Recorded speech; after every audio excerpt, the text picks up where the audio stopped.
माझ्या पाठीमागं पाहू शकता की ACP कबाडे साहेब असो, कमांडो पथक असो, QRT पथक असो, कालिका मंदिर देवस्थानमध्ये जे पोलिंग बूथ आहेत, जे केंद्र आहेत, त्या ठिकाणी आत्ताच सोलापूर पोलीस कमिशनर M राजकुमार हे देखील येऊन गेलेले आहेत। आत्ता काही हुल्लडबाजी इथं पोरं करत होते, प्रचंड गर्दी करत होते, त्या पोरांना इथून परत पाठवण्यात आलेलं आहे। गर्दी जर केलात तर याद राखा असं सांगून पोलिसांकडून सक्त अशी ताकीद देण्यात आलेली आहे। एकंदरीत पाहता या कालिका देवस्थान मंदिरजवळ आता QRT पथक तैनात करण्यात आलेले आहेत।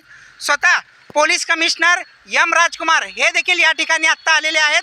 आपण पाहू शकता की या ठिकाणी पोलीस कमिशनर स्वतः दाखल झालेले आहेत आणि सोबतच पोलीस DCP जे असलेले विजय कबाडे साहेब हे देखील या ठिकाणी आत्ता उपस्थित आहेत।